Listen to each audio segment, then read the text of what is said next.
Hi,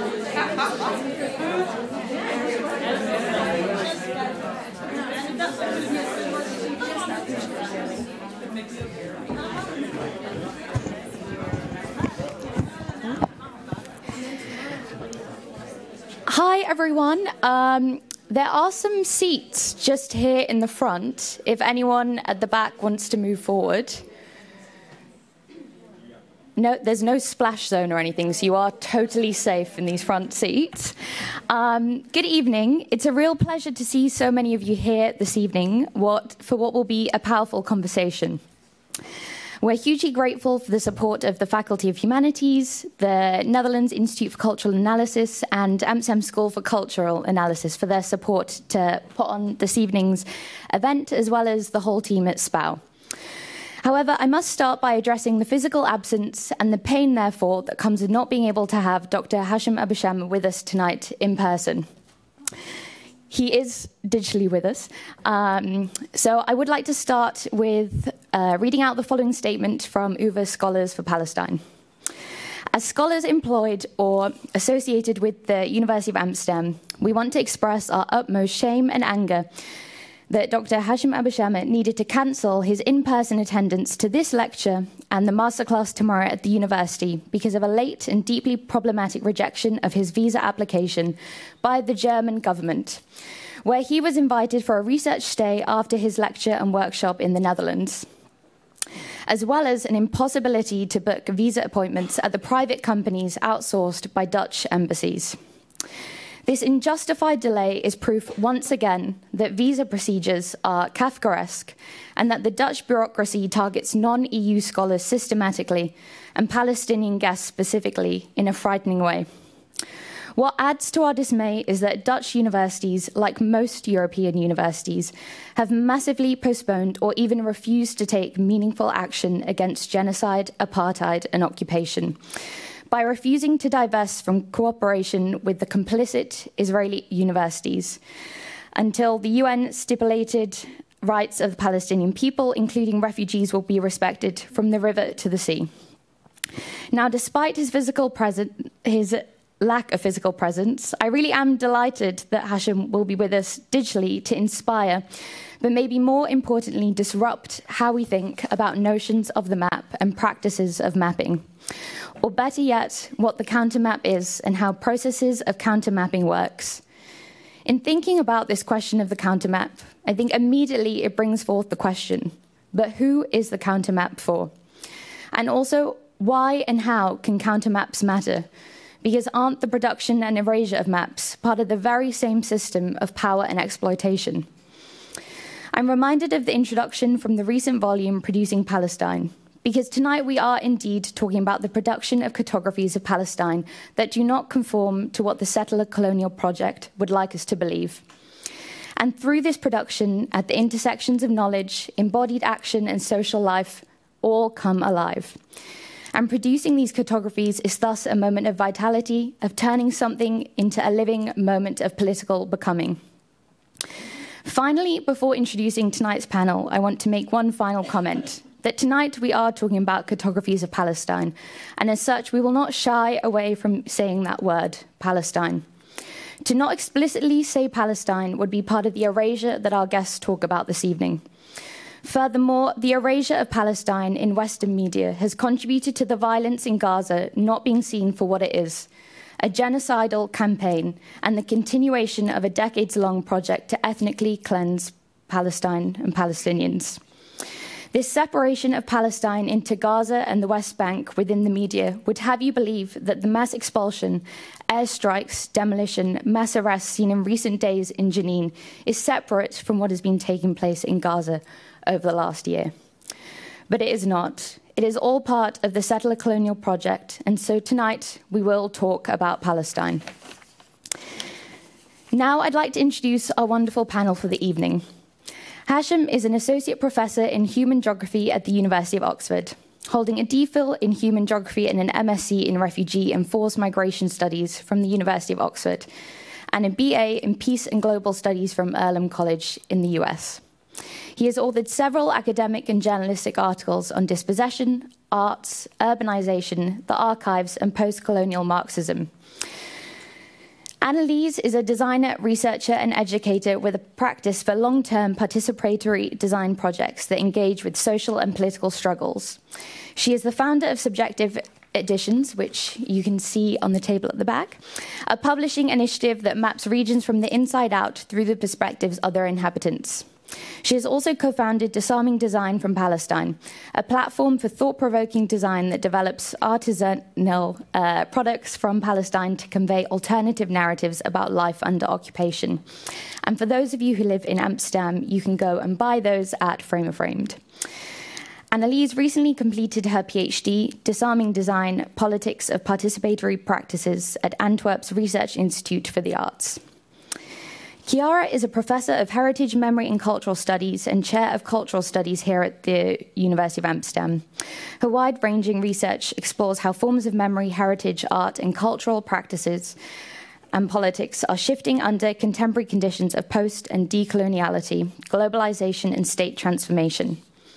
An important strand of her research examines how artists and activists are reclaiming and reinventing cultural institutions. She is also the author of Heritage and the Cultural Struggle for Palestine and co-editor of 2 key volumes in memory studies. Our plan for this evening is for Hashim to deliver his keynote, followed by a response from Annelies.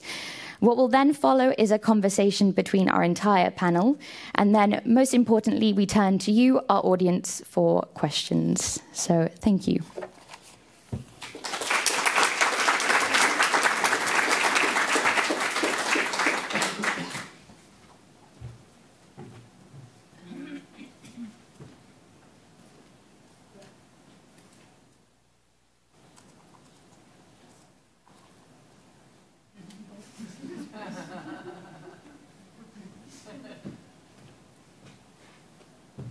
Perfect. Thanks so much. Sorry for the awkwardness with the tech issues. Can you hear me? Just to confirm in the chat box, which everyone can see, I suppose. Yes. Before I start. Perfect. Well, thank you so much. I'm really delighted to be here, despite all the challenges. I want to start by thanking SPAO for inviting me and for hosting me, and also colleagues from the University of Amsterdam for this very kind and affirming invitation. And to name but a few, I'm sure there's a team who have put a lot of work into making this happen. Tessa, Ellery, Yoland, who have had to kind of devise a last-minute plan to accommodate the visa challenges. Thank you so much for all of the kind of behind-the-scenes work. And I, of course, want to thank our panel for making the time for this talk. I'm sorry I couldn't be with you in person. I think it just goes to highlight that, the kind of strategies that, institutions in Europe lean in on to censor Palestine have actually been put in place prior to October 7th. So just to mention an example, in the UK, for example, the PREVENT framework, which is a very kind of racializing mechanism of surveilling brown and black communities, has been weaponized to censor Palestinian voices. And the same can be said also about the networks of kind of visa companies and, corporates and embassies that put in place these structures and infrastructures to ensure that Palestine is not talked about. So I think this talk already works against that. So with that in mind, I think I want to start the presentation.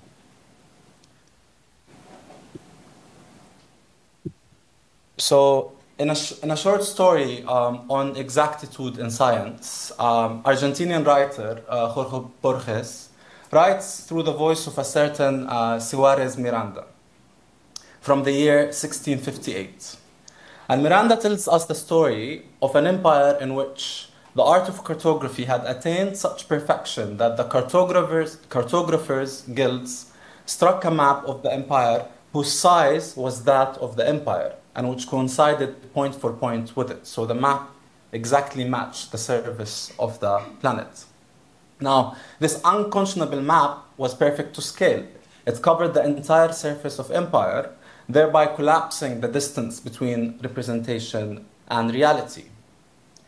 So the future generations who stumbled upon this map, the only relic remaining from the disciplines of geography, as he put it, found this map quite useless. For a map that perfectly matches what it is supposed to represent loses its claim to representation and therefore its utility and its power. So then maps seek much of their power from their claim to representation, their attempt to reify contingent, specific, different spatial relations into a seemingly fixed pictorial or visual projection. So to see the map as a contingent product that's brought together through so many different people and relations as a kind of spatiotemporal snapshot. But representation is not only, or the only way through which maps reify the nexus of knowledge and power. Maps are produced by particular subjects, by particular people. They are circulated and utilized in many different settings, and they are therefore, by virtue of that, enmeshed within wider social and power relations.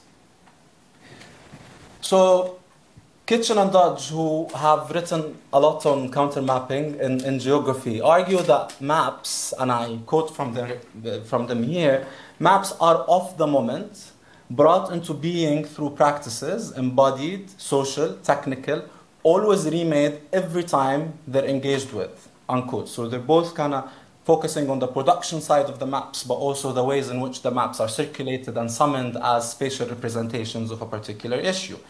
And while I do find their arguments about maps being spatial practices enacted to solve relational problems quite convincing, it remains equally important to also stress how such practices unfold within relations of domination and subordination, whereby certain cartographic practices are more prone to institutional reification and translatability than other practices. And so, although maps are artificial, visual constructs, the passage of time, as Raymond Crabe poetically puts it, gave them weight. The passage of time gave them weight, made them more entrenched.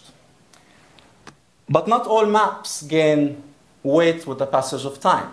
There is a hierarchy in what counts as maps and what does not. So, for example, Google Maps in Palestine neither take into account the settler colonial realities that fragment Palestinian geographies, nor do they name the layers of dispossession atop which settlements are built. In fact, I want to point your attention here to an article written by Wikileaks on counter-mapping in Palestine and mapping in Palestine, where she discusses at length the very established links between Israeli settler colonialism and the Israeli state and these corporates. And so there were kind of certain legal stipulations put in place to make sure that satellite images and rules around satellite images that apply to the rest of the world, that certain exceptions are made for the state of Israel in this realm for security reasons. And I think that goes to show, so-called security reasons, and that goes to show the kind of intricate and intimate relationship between corporates and settler colonial states. And so if you were to consult Google Maps as a Palestinian in the West Bank, you're most likely to end up on a settler road, which is a road that would get you in trouble. Your embodied maps of living despite and around such ever-shifting colonial demarcations will actually be a much better guide for you. So no one has drawn or digitized these maps yet, and this is partially their function, to be lived while remaining porous and unintelligible. And I think the point that I'm trying to stress here is that a map that presents itself as dominant should already be enough of an indicator or a reminder to us to contest that map. For it is dominant to whom, as Hilary powerfully put it in the introduction, to what other maps, and what and who is it silencing, who's missing from that frame. And so, yes, can you hear me okay still? Yes. And so this is how I think of the rehearsals of return, the many attempts, practices, visuals, walks, songs, poems, books, novels, weddings, street names, photographs, keys that Palestinians have woven together to enact a return. And many Palestinians I know have attempted such a return to their lands, even if impermanent, even if temporarily, even if fleeting, even if precarious, even if yet to take a hold. But Palestinians who have been dispossessed from their villages in 1948 those dispossessed from their lands in 1967, Palestinians in Gaza who are currently fighting against genocide and patterned dispossession. These are necessary rehearsals that break the heart and reorient return towards the future. So with that in mind, I want to show you this video of two Palestinian children in their march of return to the north of Gaza a few days ago, sorry.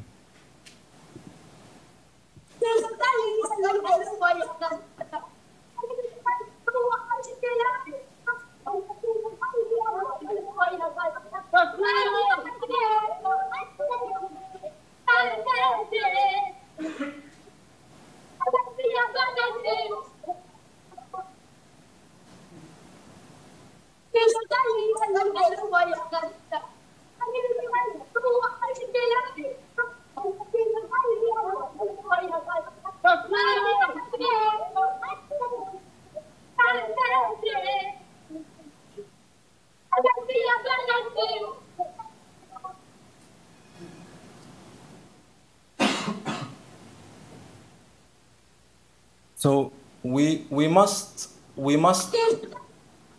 note here that contrast between images of a kind of totalizing destruction, like the one you see here,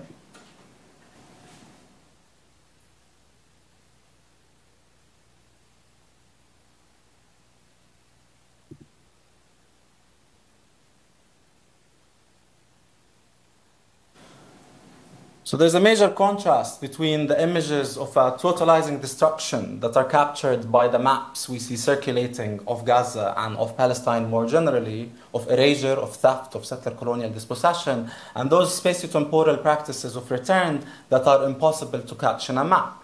The maps hide the perpetrators of this colonial violence, that is the Israeli settler colonial state, funded by US imperialism and abetted by many nation states in the global north as well as in the global south, including many Arab reactionary regimes that also kill and imprison their own communities, that have failed to stand up against genocide, but these maps hide the rehearsals of return that Palestinians continue to enact. The last of which we saw in Gaza in the joyous fought for, earned return of Palestinians from Gaza and from the south to a destroyed north. The same north shown as debilitated in the previous slide. I think I have to say that I'm not advocating here for a romantic analytic of Palestinian practices that see their mere survival of genocide as resistance. And I think we really cannot afford to be naive about the brutality of the war machineries that we are facing. We also cannot afford to be naive about how patterned, structured, and tenacious these colonial structures are, that they are and have been in the making for hundreds of years, and that's not an overstatement. But we also cannot afford to only see Palestinians and the colonized and dispossessed more generally as mere victims that need to be neatly fitted into liberal categories that can appease your university administrator. So in other words, we cannot afford to neglect the long tradition of Palestinian anti-colonial resistance and anti-colonial resistance more generally. So then seen this way, the return to northern Gaza is part and parcel of a wider process of return that's already unfolding, of demanding return in multiple forms. Like this photograph of Maryam, Halima, and Fatima, who have spent the last 77 years of their lives in the Jalazon refugee camp near Ramallah in the West Bank, which is under military occupation. So they were dispossessed in 1948, the year in which the Israeli settler colonial state was established. Their homes were then legally codified as legal theft that settlers can settle in. They were dispossessed from there to the West Bank, to a refugee camp in the West Bank. And then in 2020, they were able to visit Yafa for the first time in 77 years with Tariq Bakri, who took this photograph and who's a Palestinian researcher who has done incredible work in documenting these practices of return and these histories of working against dispossession. And this photo is also taken or designed by Tariq Bakri. So to the right you have sorry, to the left on the screen, I think. Palestinian women with waiter containers on their heads walking through Ain Karim village in Quds in Jerusalem. And then to the right, you have a contemporary photo of that same neighborhood. And I think that kind of contrast of resummoning these archives of dispossession, of living in these spaces, is powerful political work. And so return, seen this way, becomes a constant process of questioning the interlocking relations that structure dispossession, as well as of weaving together moments, acts, and movements of resistance against it. And they work against the backdrop, again, of entrenched colonial demarcations. Colonial demarcations that are ever shifting. Settler colonialism is a frontiering project. It is about dispossession. It is about the increased control of native lands. This is the case in the US, and what's now the US in New Zealand, Australia, and Israel fits within this wider pattern that has been established over the past 500 years of dispossessing indigenous communities from their lands using various ways. And genocide has been written about as an established mechanism through which settler colonial states actually dispossess indigenous communities. In fact, Patrick Wolf, who had theorized a lot on settler colonialism, published a very influential piece in 2006 on the elimination of the native in the Genocide Studies Journal, because it has long been recognized as a mechanism of corporeal violence and dispossession that's utilized by settler colonial states. So the border is a frontier. It always threatens expansion. And in this context, then, how do you map Palestine? Where is Palestine? Is it the occupied territories that Israel had occupied in 1967, the West Bank, East Jerusalem, and the Gaza Strip?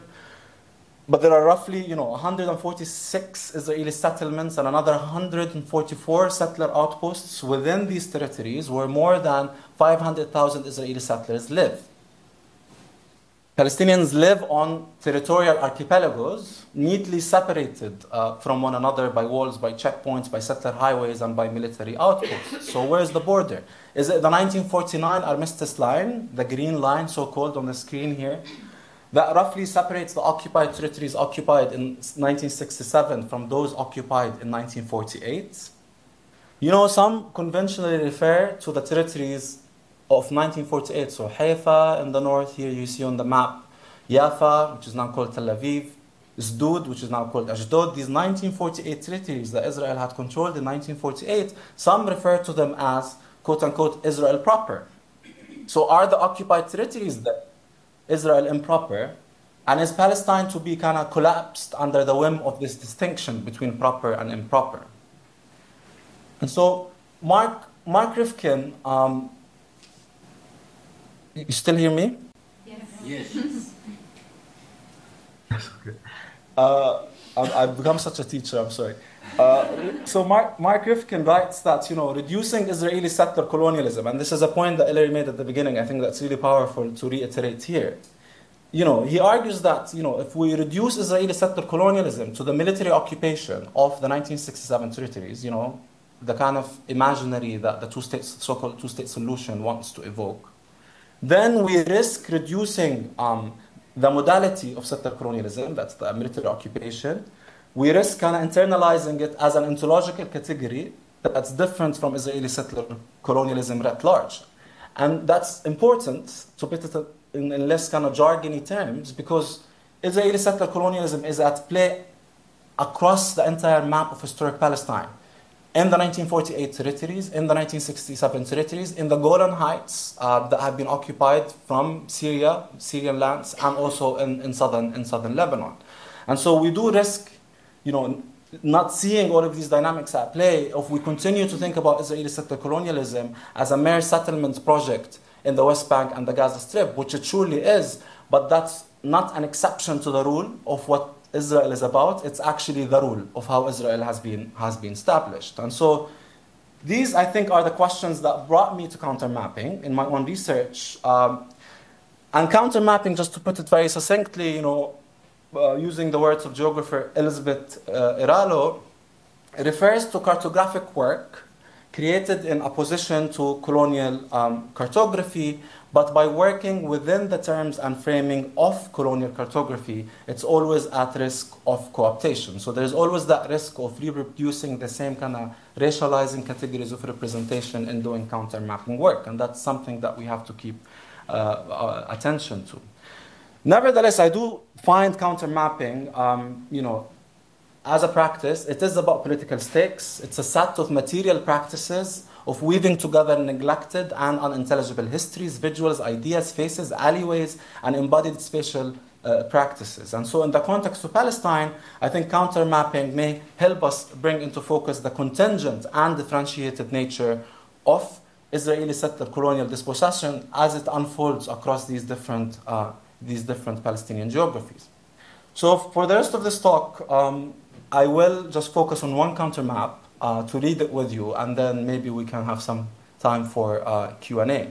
And so this map on the screen here starts with a black building to the corner, to the left corner, sorry, marked with the year 2015, with a sign to the left that reads as Masrah Khashabi Theater. And then you have a triangular prism that extends backwards to the depth of the map to draw our attention to a layering of history, as if to urgently tell us that the building has some ghostly stories. So to the top right corner of the map, there is a I don't know if you can see it, there's a 1911 aerial map of the city of Haifa, which is where the theater is located. And then to the right, you have a 1945 communique between Al-Khatib family, a Palestinian family, and the British colonial authorities. This is from 1945, which ruled Palestine at the time. And then to the bottom right corner, you have a 1953, so after the establishment of the Israeli state, Israeli document classifying the building as quote-unquote abandoned property, which effectively meant the codified and seemingly legal transfer of this building into the hands of the Israeli state. And so this is a non-linear and visual retelling of urban history and dispossession, and it's designed by Palestinian artist, musician Haya Zaatri, as a critique for the complex entanglement between Palestinian arts, neoliberal urban renewal projects in the current moment in Haifa, and the built afterlives of the dispossessed. And the countermap insists on a triangular prism through which the layers of dispossession are refracted once the light of critical inquiry passes through them. So just a bit of history on this building. This building is actually in the Wadi Salib neighborhood, which you can see here on the map as one of the vacated neighborhoods on the map. And prior to 1948, it had belonged, this particular building, to the Palestinian Al-Khatib family, who were then forcibly displaced that year.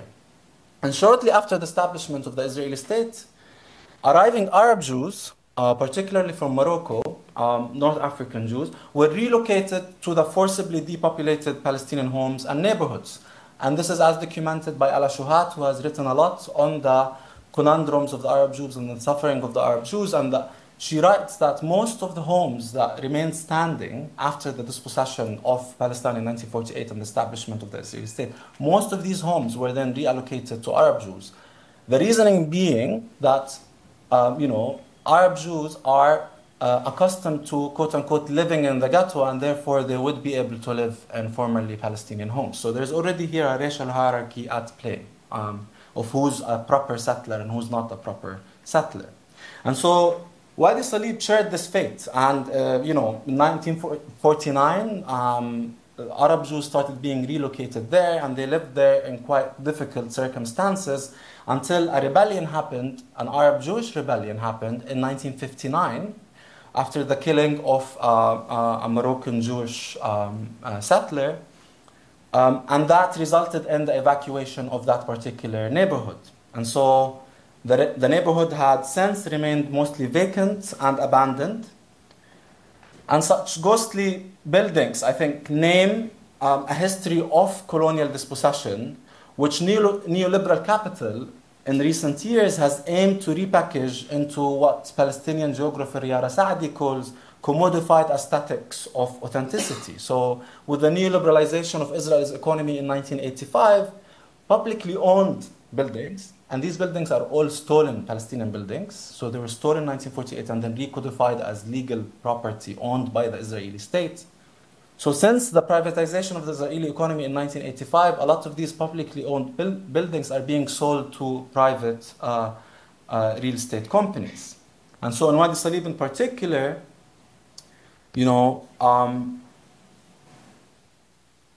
international and local real estate companies have bought most of the buildings in the neighborhood, turning them into rental units, architecture and law firms, and art studios and collectives. And so with the help of Yara Saadi, whom I've just quoted, who was super generous in helping me access our archival materials, and I really thank her for that, we were able to locate the registry records for this particular building that I started the countermap with, Al-Khatib family building.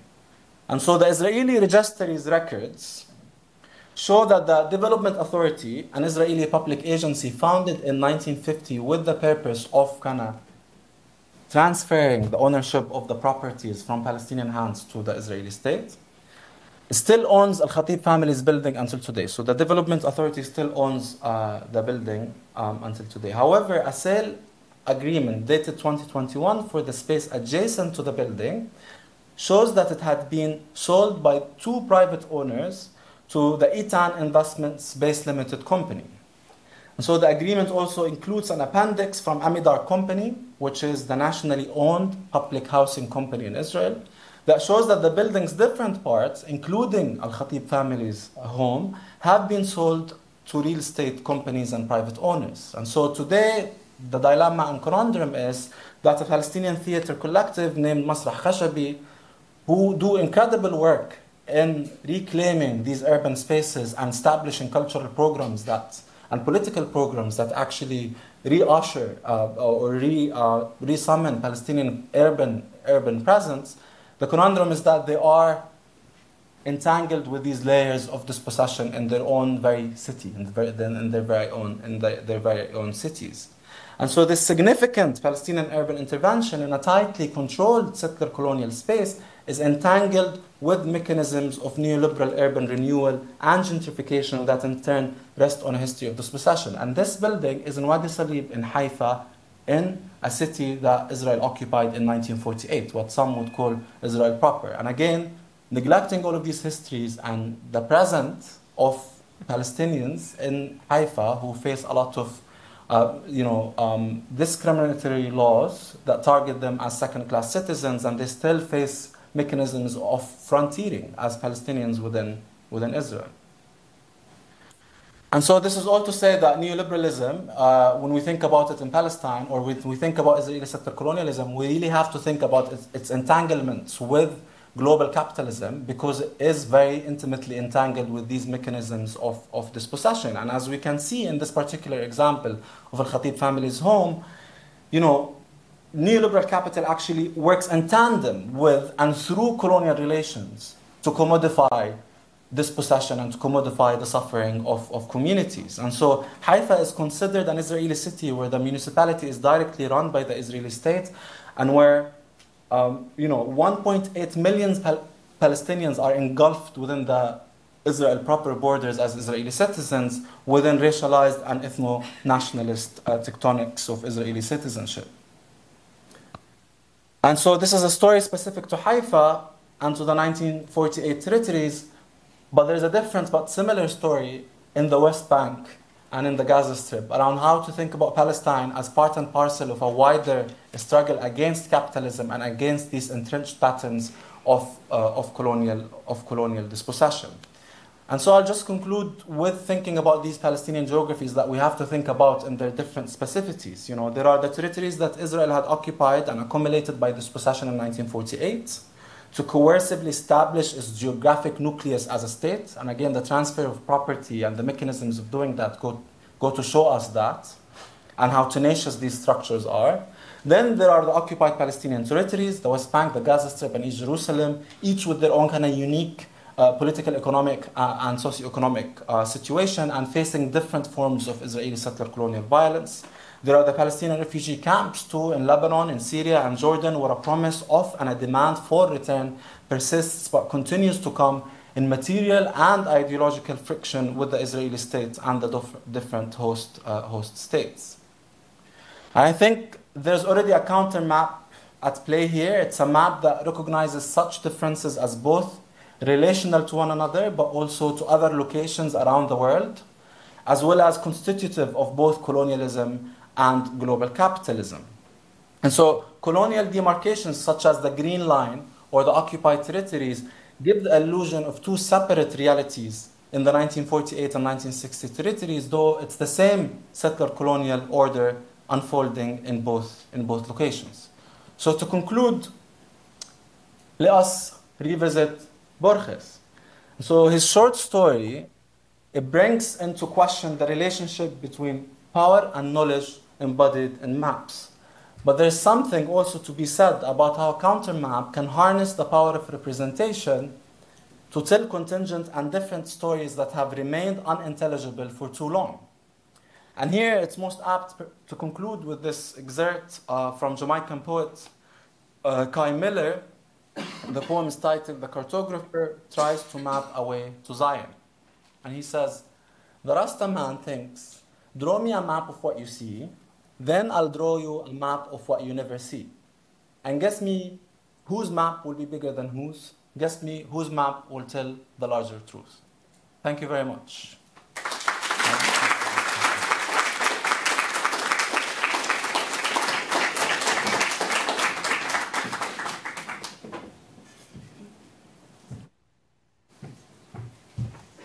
Thank you so much, Hashem. We're going to invite Annelise up now to give her response. So for everyone in the room, maybe note down your questions so you don't forget them. But thank you so much. Thank you so much.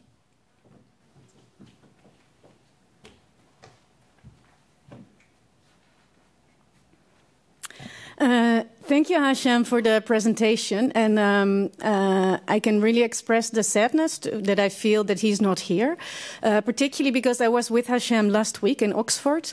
And I met his students and witnessed the work that he's doing at the University of Oxford and in his practice. And I can say that I'm a big admirer of his work and a big fan of Hashem as a person. And I would really recommend all of you to read his work and encounter. And I'm not sure if the links to his articles were in the announcement of tonight. Look it up. And just in response to Hashem's presentation and to underline, particularly also that the practice of dispossession and how maps play a role in it is not solely to the Israeli state. It's also our responsibility and complicity, and that's what I wanted to underline with a few examples. Does it work? Should work, yes. I'm pressing to the right. Okay, maybe there's too much going on. Yeah. So I'm born here in the Netherlands and grew up, and this was the atlas that shaped my worldview. And for tonight's presentation, I went back to the atlas to look at it. Next one. Because I was curious how Palestine was mapped in my school atlas. I went to the school in the 80s. And if you open the book, immediately on the inside of the cover, you see world maps. And then here, here, you see, there's big areas being highlighted. And then here, Israel. I don't know why. Next one. And then, so I looked it up in the index, and there's no mention of Palestine in my school atlas. So, in contrast to Israel. So if you go to the page that it refers to, this is the map, and there's no Palestine. And here, now mine is working. Wait, now it goes too fast. Okay, so you see, it says Israel. And then the only moment Palestine is mapped in my school atlas is here, and then it says Israel and Palestine. and that's it. And here it says area that can be in aanmerking can become Palestinian self. Yeah, sorry, I'm losing my words on stage. So, however, I also have an atlas from the same publisher, also Wolters in Groningen, or then it was Wolters and later it became Wolters Noordhoff, from 1959, and which is also the school atlas. So, and it's in the Netherlands we have like this standardized atlas. So all the children in the Netherlands are taught about the world through these atlases, and surprisingly, that is mentioning Palestine. And also, if you go to the page, then there's no Israel. It's called Palestine in 1959. However, I'm now living in Belgium, and I have a son who bought this book. In Belgium, the standard, or in Flanders, the standard atlas is the book atlas. And when he bought this atlas, the first thing we checked was, okay, how is Palestine mapped in the Belgium atlas? And to our surprise, immediately we looked in the index, and between Palermo and Paleur, there's nothing.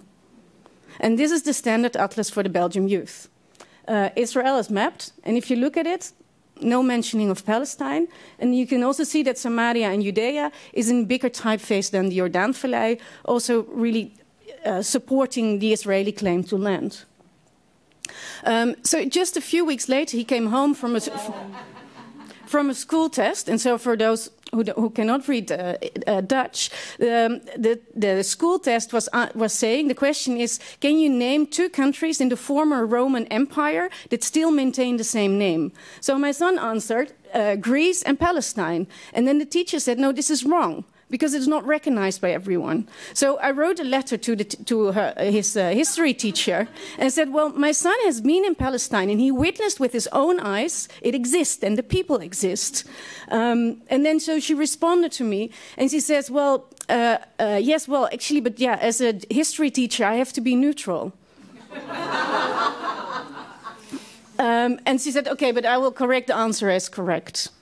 And so this is just a small addition to the presentation of Hashem to show like how complicit also our institutes and how also often how invisible the complicity is and how it shapes our worldview. So myself as a designer, this is one of the reasons why I made subjective atlases that map regions from inside out. And in 2007, I made a subjective atlas of Palestine that completely changed my political awareness and my worldview, which really shows Palestinian life from inside out by Palestinians themselves who mapped part of their daily life. And then I just wanted to draw attention to the work of visualizing Palestine if we talk about counter-mapping practices. And this is a map that they were sharing today, which is anti-Palestinian racism in media. And it really shows kind of the methodologies or the strategies of silencing and hiding Palestinian narratives, words, language. So I wanted to share that for tonight. Thank you.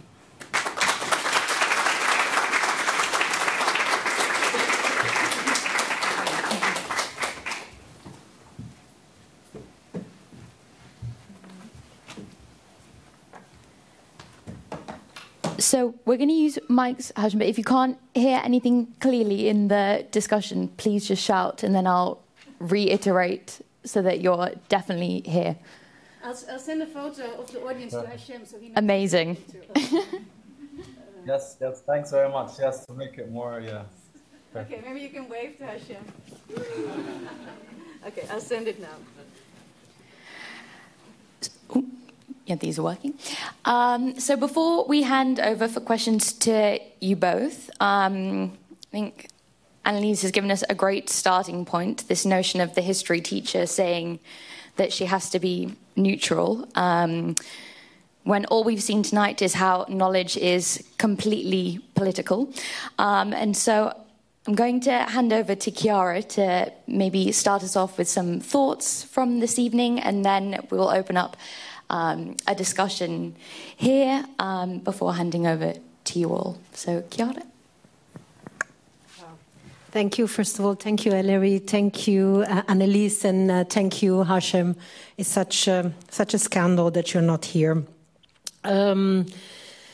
What I just want to do, I want to briefly highlight a couple of relevant texts and scholars that have helped me think through the issues that you have brought to the table and that can perhaps complement the perspective that you have offered us.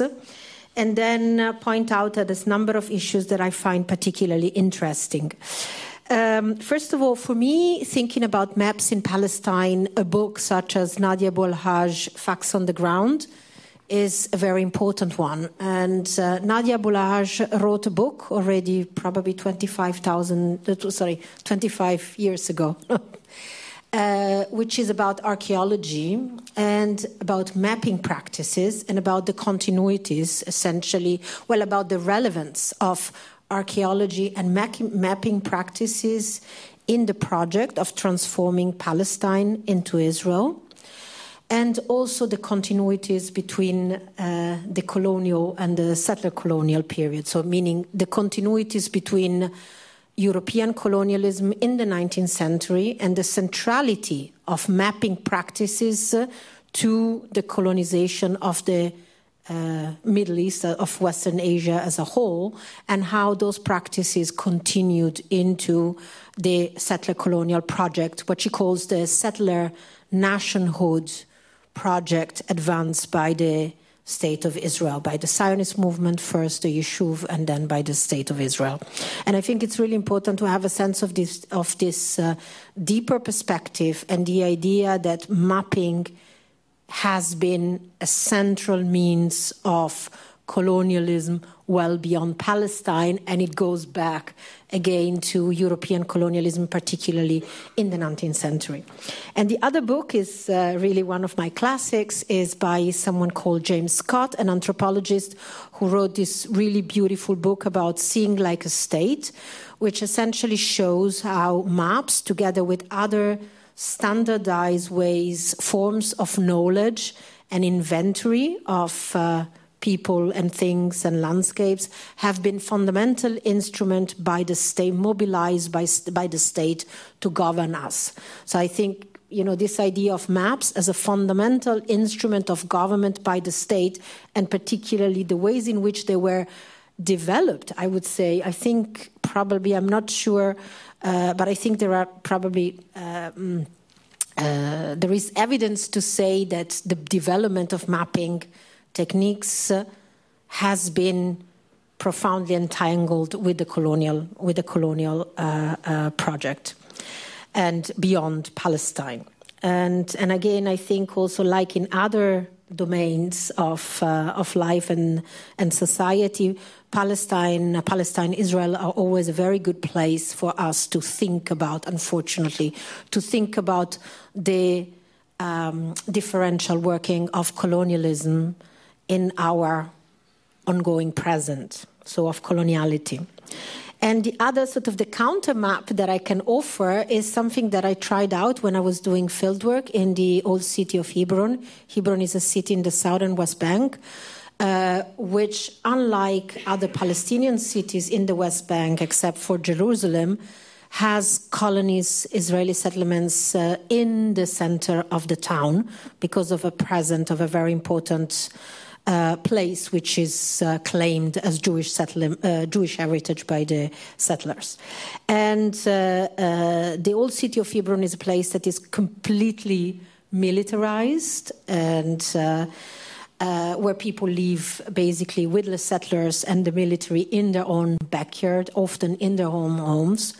And when I was doing fieldwork, what I tried was what I asked some of the people I was working with, my informants, was to draw different maps, more personal, subjective maps of the old town of Jerusalem, the old town of Hebron, which is always represented through these areas, areas where Palestinian, usually it's the map of the old city of Hebron is about areas where Palestinian mobility is completely impeded, where Palestinians cannot go, Palestinian residents cannot enter, areas where mobility is very impeded, and areas where Palestinian mobility is okay. So these are the standard maps.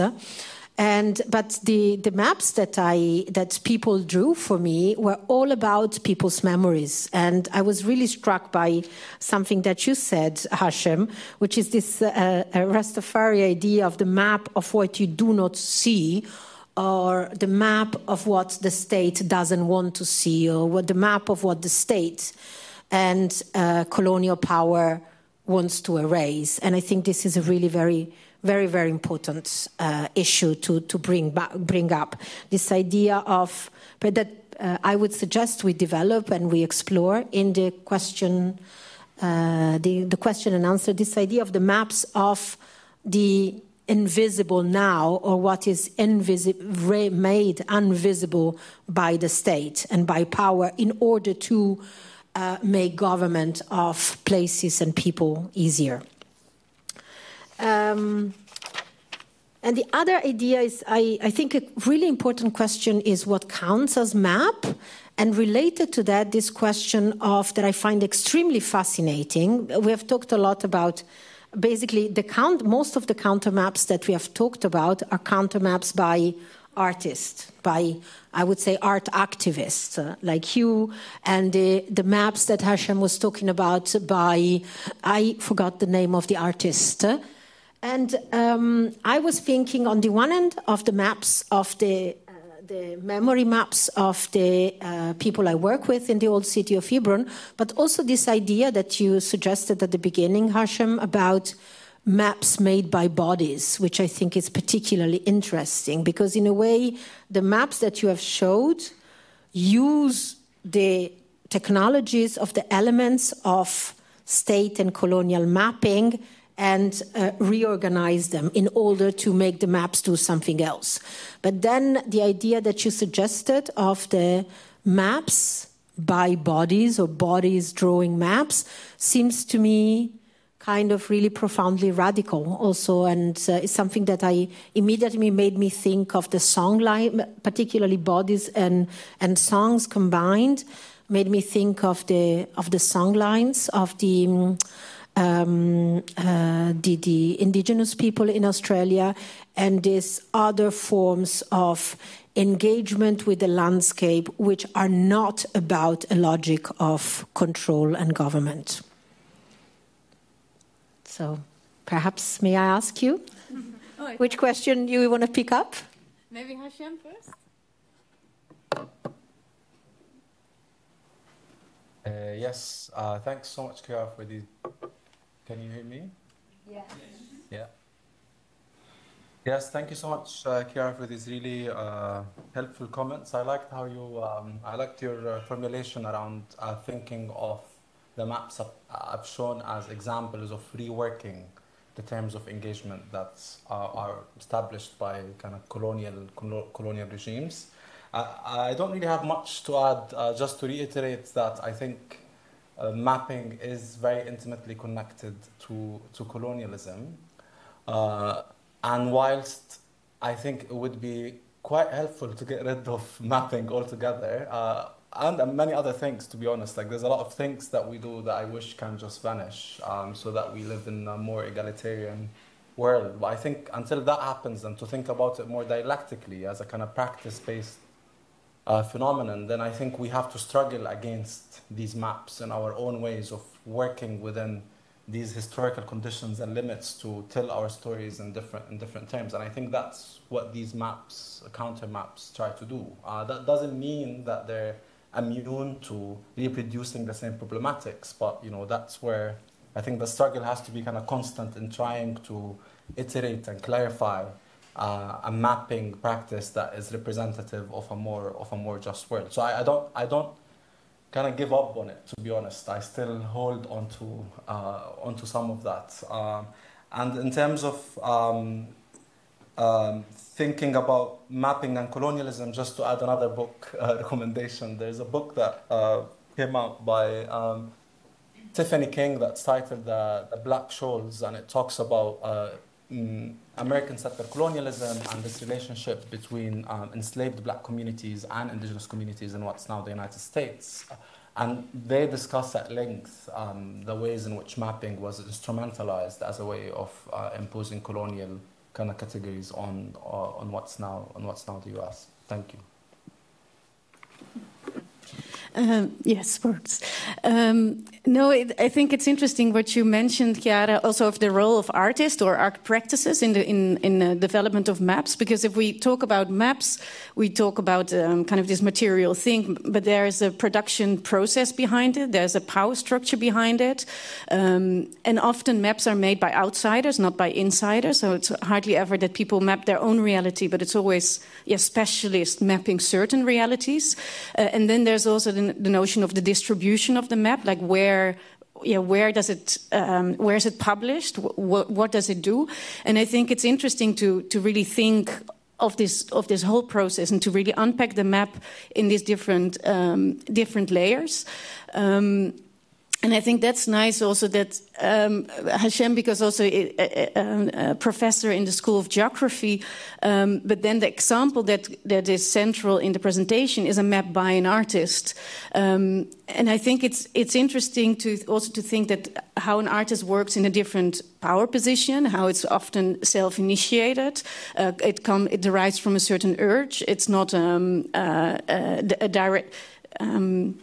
It's not an institutionalized power structure that demands the map. And I think this is important, that we always have to understand that maps are never neutral, but I think that's clear. But like, who is making the map, and from which position is a map being made? And how can we include that on somehow in the perceiving the map? How can we better acknowledge who's making it and in what kind of situation it is being made in order to understand these different aspects better? And I think what I appreciate a lot about an artistic practice within map making is that it can allow very other perceptions of map and of mapping and of visualization. That is not like if we say counter mapping, it counters something. But when it's a poetic way of mapping or an artistic way of mapping, it doesn't have to be against. It can also be derived from a certain feeling or urge or emotion or way of being, and that guides the form or the visual choices that are being made. But I was also curious, Hachem, maybe if you could elaborate also how you see the role of artists in map production.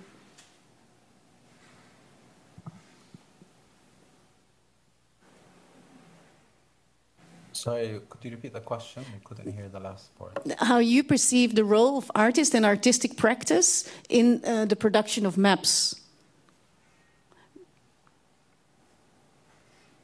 I think so. In terms of thinking about the definition of maps, I often get this question, and I really don't know what a map is. I've tried to figure it out, but it's quite.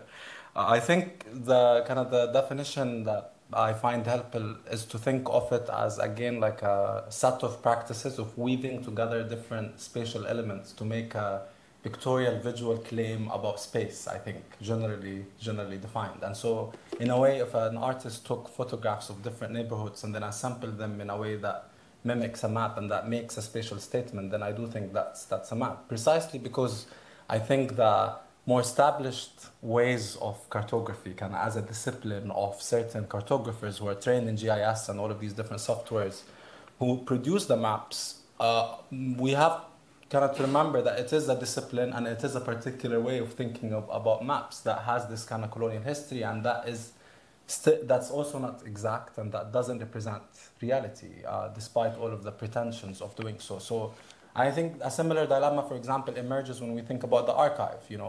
There is a necessity of thinking beyond the institutional archive, the way of kind of going to the library, the British Library in London, and going through the colonial archives, guided by an archivist and so on.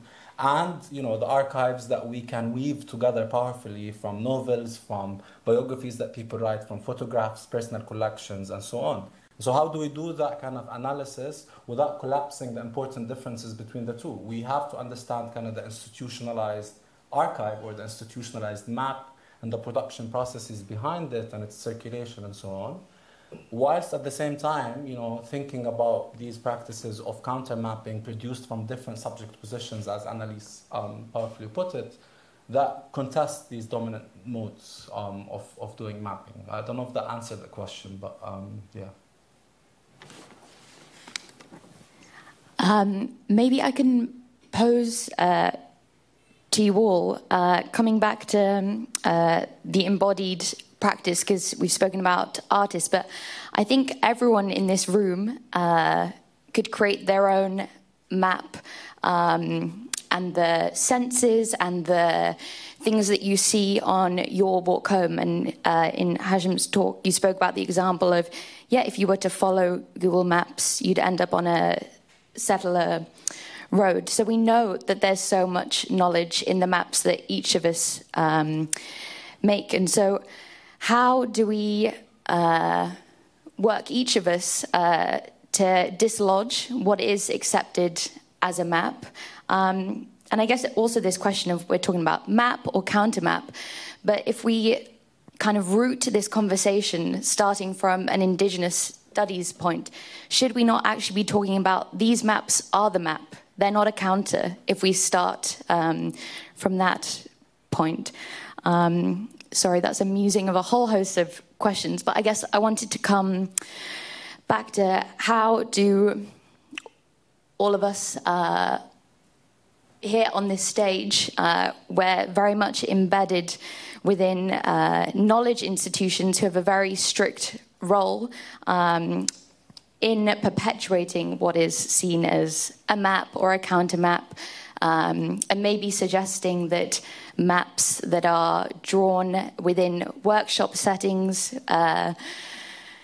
don't count, they are just an artistic intervention, or they're something nice to have. But how can we very much centralize their power in disrupting what is essentially the counter map? Because what we're seeing here is the map, because Palestine existed far before the settler entity came about.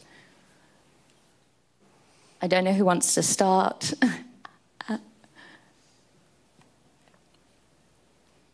Hashim?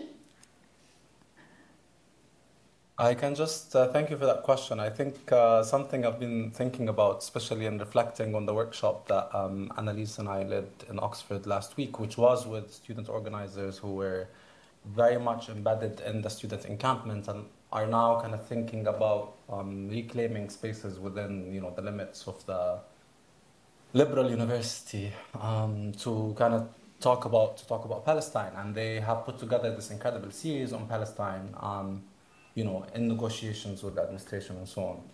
And the workshop that we led was with the students in trying to kind of visualize their relationship to Palestine and to think about the student movement. And I think one way to start with mapping as a practice of highlighting these histories and practices is to map all of these different movements and how they erupted and what they share and what they don't share. I think that's just kind of one example to trace the different ways in which movements are already protesting and resisting and fighting against settler colonialism and capitalism, and to highlight that through pictorial and visual representations. I think that's maybe a good, just thoughts on that. So last week we were mapping with the students and asked them to map their relationship to Palestine and also then map those relationships. And what I think is really interesting about the practice of mapping is that it highlights relations. And when you write a text, you start on the top of a page and you go down. So there's somehow always a linear movement. If people start to draw a map, often they start in the center and then it grows and then kind of it relates. So it allows much more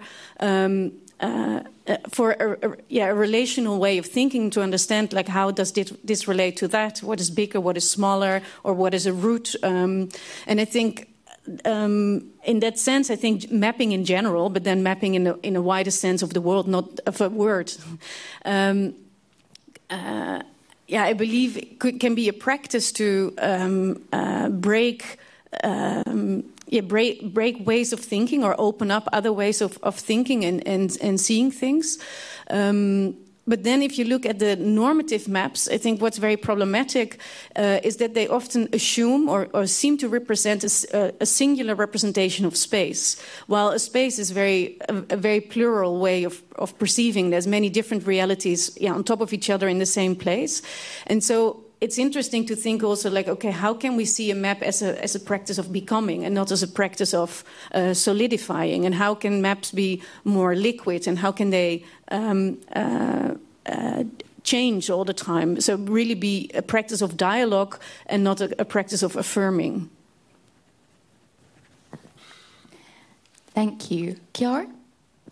Maybe I just want to, I just wanted to note something about the kind of the complexities of the politics of visibility of maps and mapping exercises within scholarship, because I was thinking that I was part of a project recently, actually it's an ongoing set of projects which are about decolonial activism and particularly decolonial art activism in different places and in different contexts.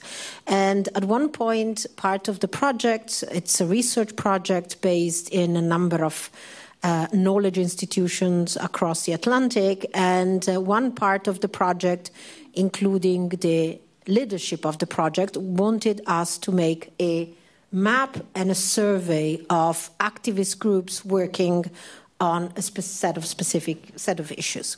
And there was a very strong backlash to this project, which was essentially in the name of the spirit. I think it was Glissant talking about opacity, and the fact that the kind of visibility that maps make possible and that scholarship tries to achieve or is looking for with mapping projects might not be aligned with activist aims and the very safety of activists themselves. So I'm not saying opacity, we should stop mapping activism, for example. At the same time, I would sort of emphasize that there must be very self-aware and attentiveness and attunement to a politics of calibrating, making visible, and making opaque. I will stop there. Maybe one final thing before opening up to the floor. But I think what you just said, Annelies, of seeing maps as a practice of becoming, and I think that's super important for everyone leaving this evening, that until there is a free Palestine from the river to the sea, we need to constantly be involved in the practice of not only Palestine's becoming, but also all of the practices that are being used to continually erase it, not just in Palestine itself, but elsewhere. That includes, mapping and keeping alive the student encampments that were part of the student intifada that happened over the last year. Also, the horrendously sneaky way in which a number of, let's talk about US aid, for example, loves to make a shiny public space, but really it's to cover up a mass grave, like in East Amman, for example. So we are going to be part of this constant practice of continually mapping as part of the producing of a free Palestine from the river to the sea, but continually mapping also the violence that is perpetuating and normalizing all of that. Hashim, I don't know if you have any final words before we hand over to the public for some more questions. And so that Hashim can hear, maybe if you raise your hands, and we'll use one microphone for you to speak ahead. I'm happy to take on questions and open it up. Thank you. Perfect. Maybe we'll take it in sets of 3. So does anyone have a question?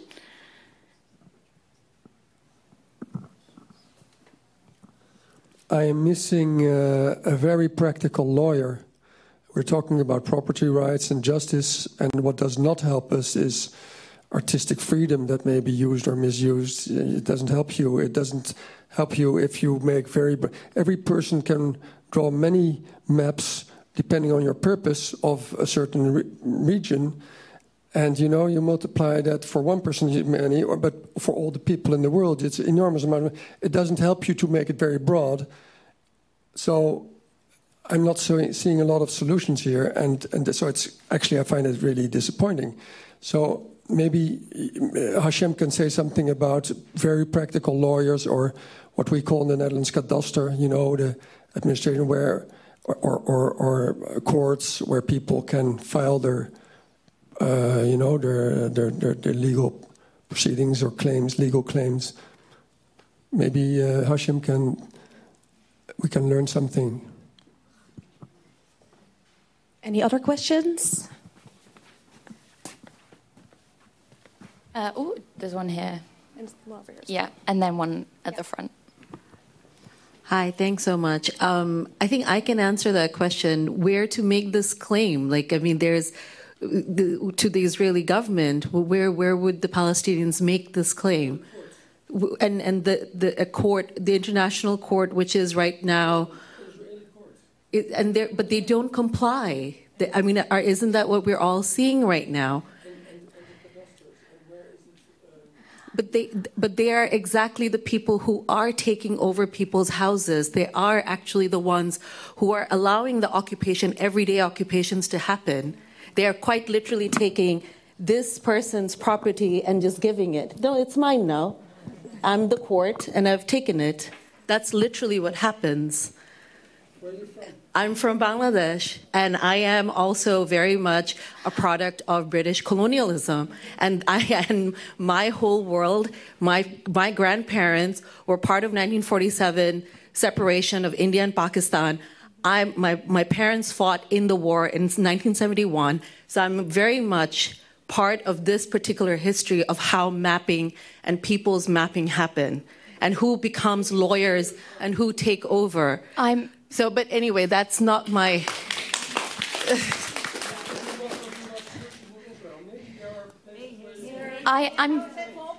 So I can give you a whole... So thank you so much. Sorry. Though. My question is actually to the whole panel. I'm going to try and contain myself for a second. Sorry. This is a rather difficult question to ask because it opens a lot of Pandora's boxes. We hear so much of the rhetoric that is around biblical times and biblical maps, and going back to this very particular idea about, and therefore which religion and religious ideas and religious groups and concepts become the dominant. And this is, again, very much part of European colonial, stories that now have been taken out of it and in the name of liberal secularism and so forth, and nobody really wants to talk about it. But then it's all back. And the reason I asked this is because, of course, this talk was organized well before the Gaza Strip has been declared as prime property for real estate. And so there is a really big connection between these, particular religious philosophies and neoliberal projects. So the thing is, in this kind of a reality where these two things have now come together, how do you create a system of resistance when on one hand you have a massive humanitarian crisis, and then on the other hand you have really fast growing a neoliberal project to sort of quickly develop it in the way that people want, a certain group wants to develop it. And it is also being very much supported by the far right religious fanatics. So how do you do the gymnastics around all of this? Thank you. We're just going to take one more question here from the front, and then we can answer the first set. Thank you so much, Hashim. Shukran ktir for your presentation. Here's another Palestinian who's very interested in mapping erasure. Well, I was thinking, looking at the Jabalia camp, I mean, most people know that, why they attacked and wanted and erased the Jabalia camp. This is the place where the first Intifada started, ladies and gentlemen. So when you erase this part, like they did for Yarmouk camp in Damascus, like they did in, Sabra and Shatila and all those massacres of Palestinians, it's not about just killing the Palestinians. They kill everything that moves, the trees, the animals. So I was wondering, when you want to map erasure, especially because I work with refugees, Palestinian refugees, for more than 20 years now, 25 years. So when I ask them, if you want to map your, for example, Ain al-Hilwa, I was asking one of the refugees, because the immigration department in the Netherlands, they are not convinced that it's unsafe. So he was mapping, actually using Google. So I said, do you believe in this map? He said, no, because this is not the camp. It looks different in reality. So I was wondering how we are going to get rid of this Google, just delete it from our, screens. Is there an alternative? And our maps we can use it as a decolonial tool, because our children at schools, like Alice mentioned, and my children and many mothers, I think, and fathers, we have really a problem with the education system. I'm talking about the primary, and it's not only my university where also I studied. There was no mention of Palestine, so I have to challenge again the teachers. And then you're a bad student, so you have to shut your mouth, and nobody's, the whole story. So it's from, decolonial tool, get rid of Google. We need to figure out something where people can draw. When I ask a Palestinian, draw your camp, they can. But who's going to recognize this? Thank you. Thank you. Hashim, would you like to begin?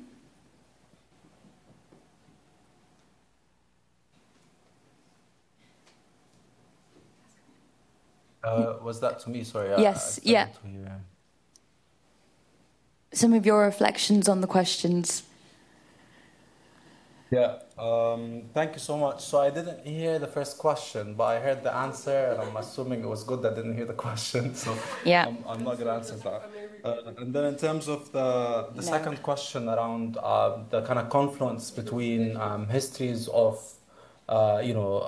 biblical evocations of Palestine as justifications for colonialism, and kind of the return of these modes of, ideological modes of thinking in the current moment, through the right-wing parties and so on.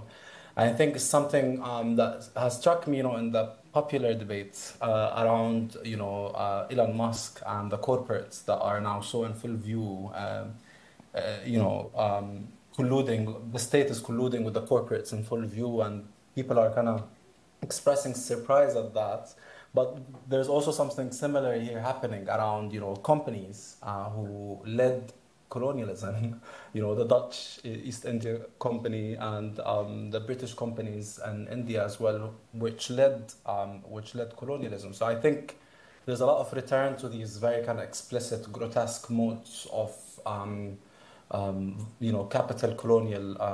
capitalist colonial violence. And I do agree with you that it is a very difficult question to think about. And one person that has been really helping me in thinking about these questions is Gillian Hart, who's a geographer who works on the interconnections between the rise of the right wing in the US, in South Africa, and also in India, and just to show how these kind of global energies coalesce together in locally specific ways, but albeit in a very kind of general global pattern.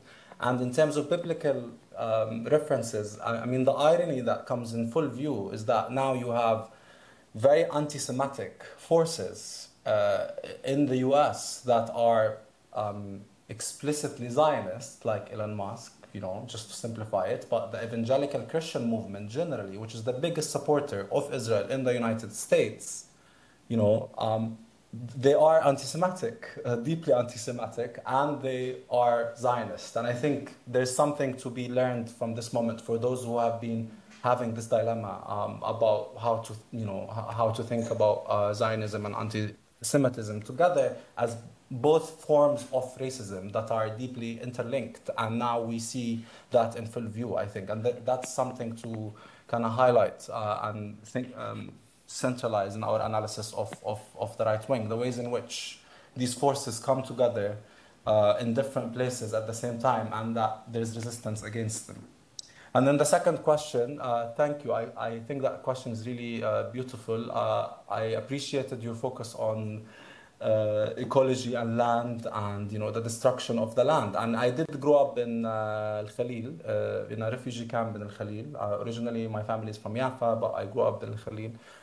And there were always kind of, the environmental Israeli authorities preventing us from accessing certain lands under the pretensions of environmental protection. And these same lands are being bombarded and turned into settler highways that are contributing to environmental degradation and so on. And this can be extended to multiple colonial cases of pretensions of, environmental governance that needs to protect the land in certain ways that destroy actually lived experiences of intimate knowledge of the land that Palestinians have or indigenous communities in other parts of the world have. And so I just couldn't help but think about Jumana Mannaa's film Foragers. She's a incredible Palestinian filmmaker. And in that film, she basically traces the stories of Palestinians who are trying to forage the land, but then facing all of these legal Israeli strategies of preventing them from accessing their land. And I think that sense of ecology, of living with the land, is under attack by colonial forces everywhere. So I think there's a lot of power in thinking about the Palestinian connection to the land in these ways. And as a final citation, Mona Dajani's work on the ecologies of water and Palestinian ecologies is really incredible. So I recommend checking out her work. Thank you. I don't know how much to add. I do know that there's a Palestinian artist here in the audience, Noor Abed, who also has a beautiful practice of storytelling, of memory, of song lines.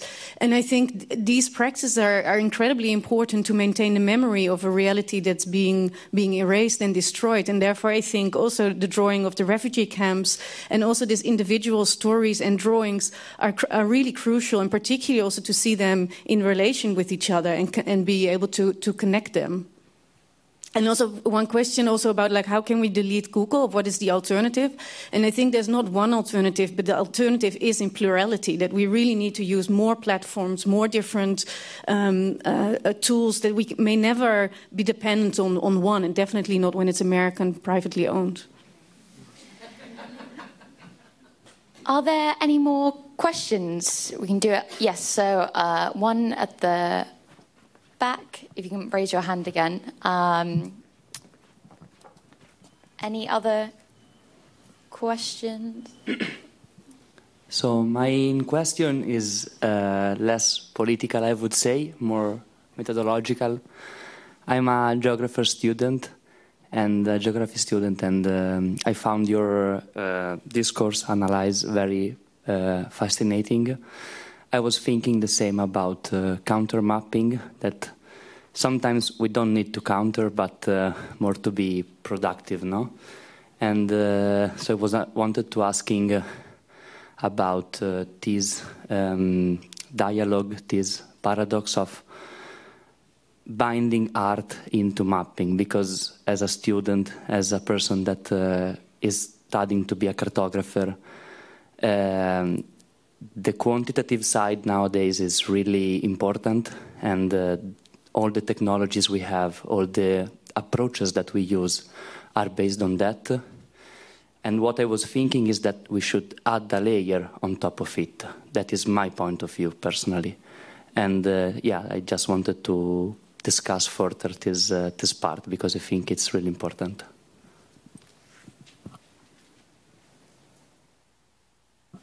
Oh, and a question, we'll take another question here. Thank you. I was wondering, and maybe to all of you, do you have any examples? And I think, of course, maybe not in the Palestine context, because the conversation is not really going, and you can't really have a conversation about the maps because of the power structures. But I think if you, for example, look here in the Netherlands, how do you have that dialogue with people who make the maps from our government and with a more ground-up map that we make ourselves? Because we work as conflict mediators, and we have these conversations sometimes, but it's very hard because people who make maps are also very technical, so they don't always understand the lived experiences of people underground. And sometimes it's also, I mean, we saw it, of course, with the nitrogen and now also with windmills. Sometimes things are just drawn on a map and then they're put out in the world, and then people are like, wait, but my house is on there, you know? It's like, what happens? But it's quite a hard conversation, I think, or a dialogue to actually have. So I'm wondering if you have any experiences of having those conversations with map makers and really trying to work that through. And then one more question here, and then we'll take some answers. I don't really have a question, but I do have a suggestion of how to use Google. One thing we did, we are lovers of literature. A couple of years ago, we found a house where Radha Karmi lived as a child. She writes about it in her novels. And you can put, as a user, you can add information to certain locations on the map. And you can go to a restaurant and say, this is a good restaurant. You go to Radha Karmi's childhood house, and you can say, this is where the Karmi family lived. That's one way to add a layer onto Google. Thanks. Hashim? Sorry, I didn't hear the first question. If someone could paraphrase that, the sound was really off with the first question. If not, I can. Maybe I can. The second question around the dialogue, I think with map makers, I think Annelies, I would defer to you on this one, just because you have a lot of experience in working with different kind of stakeholders who work in mapping. And then the last one around adding information, I think that's a great idea, and there's a lot of work that is done by different collectives on mapping, for example, dispossessed Palestinian villages. So there is the Palestine Open Maps, which you can open to see all of the different layers of Palestinian villages that have been dispossessed. I recommend checking their website. Visualizing Palestine is another collective that has done a lot of work of allowing people to add information.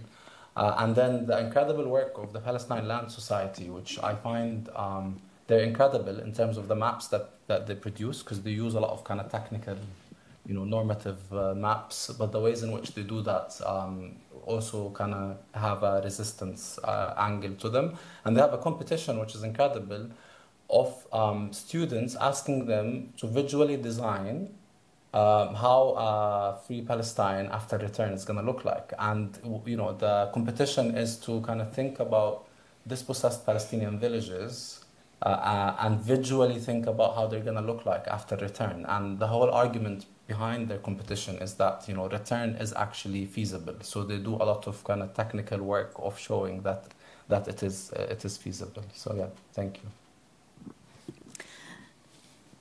So the first question about how to add certain layers, I'm not always sure whether it's just about adding layers or adding maps. It's also in having this diversity of maps and to understand from which perspective a map is made and to be able to somehow include that.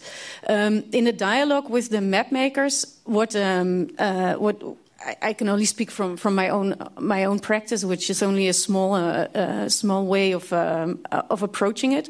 But there, what is very key is that people map a reality that they have an experience with themselves.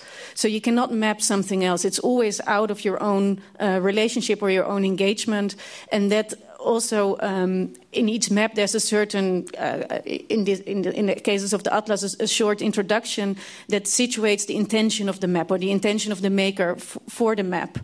And I think this is, for me, that's really crucial, that you map something or that you say something about something that you have an experience yourself, and therefore it's there's a true experience, but there's also a situated experience, and I think that's really important in this map making processes to be able to make different kind of maps that are grounded in the relationship with the place, and not just in the scientific analysis. Which I don't exclude those maps, but I think it's more about the plurality of methodologies in map making. And what's very important is also to think about distribution. And in this case, with the atlases, of the subjective atlases, they're published under Creative Commons. And so we really stimulate the reproduction of the map and don't make them exclusive, but really see, okay, how can they travel? How can they be shown in different places? And particularly with the Subjective Atlas of Palestine, the reproduction has been way bigger than the distribution of the book itself. So many images came in different kind of context. Universities organized exhibitions or weeks around Palestine, and they used the work of the atlas for their exhibition. It has been published in books, or they say, okay, we use the map of this person as an illustration to this article. And I think that dynamic was very interesting, how the images can travel and how making this atlas and then thinking through the methodology of making these maps creates a certain representation that responds to a need, but there's nobody kind of expressing that need as an assignment or a demand. But the moment it's available, there's all kind of places where the maps appear, and so I'm not directly talking with the map makers of the state, but I hope that these maps and these books somehow travel or distribute or influence or allow different kind of viewpoints, and allow also or stimulate a critical thinking about normative cartography. So instead of interfering, I hope it creates a context where we redefine, rethink, or be more critical about interpreting cartography. We will get a quick reminder of the first question. Yeah, so the question was by a geography student, and he was wondering how we can add artistic layers to a quantitative practice as geographers.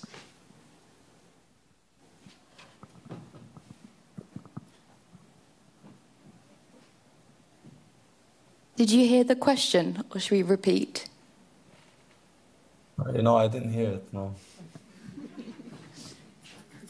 So the question was by a geography student, and he was wondering how one can, as a practitioner, can add artistic layers to a quantitative practice. So how to include the art in it.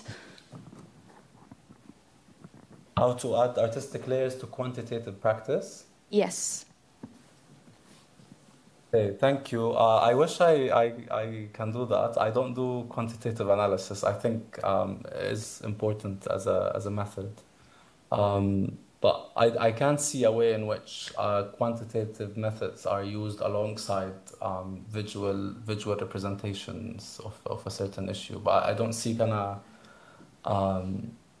I don't see them as mutually exclusive. But the ways of doing that, I think, would depend on the kind of the research project and the research methods that you're using. But I think just to say that I do encourage that kind of experimentation. So we sadly have to close now for the evening. And before, so I'm sorry, but if you would give me a moment.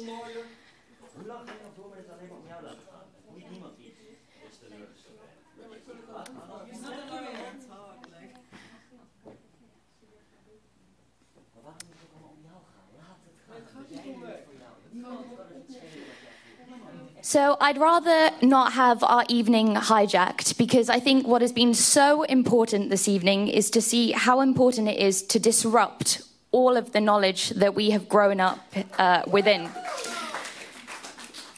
To think that right now we can rely upon so-called courts who are embedded in a system where the very atlas that they will be looking at doesn't even have Palestine marked. the very notion that we can rely upon institutions that are completely racist and are completely part of this settler colonial violence. So I really do thank you all for joining this evening. It's been really wonderful, and I just do hope that everyone leaves this evening thinking about what other knowledge that you have inherited because of this sickening colonial regimes that still exist across this entire world, and how you can continue to disrupt that knowledge and know that your embodied reality and lived experience of the increasing police brutality in this country that very perpetuates the normalization of what we're seeing in Palestine, so that you know that your embodied knowledge matters. And what doesn't matter is to continue relying upon the white man. So thank you.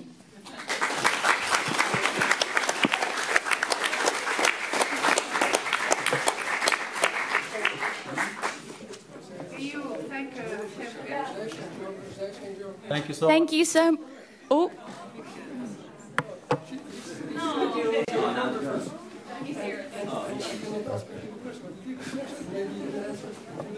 Thank you. Thanks. That was really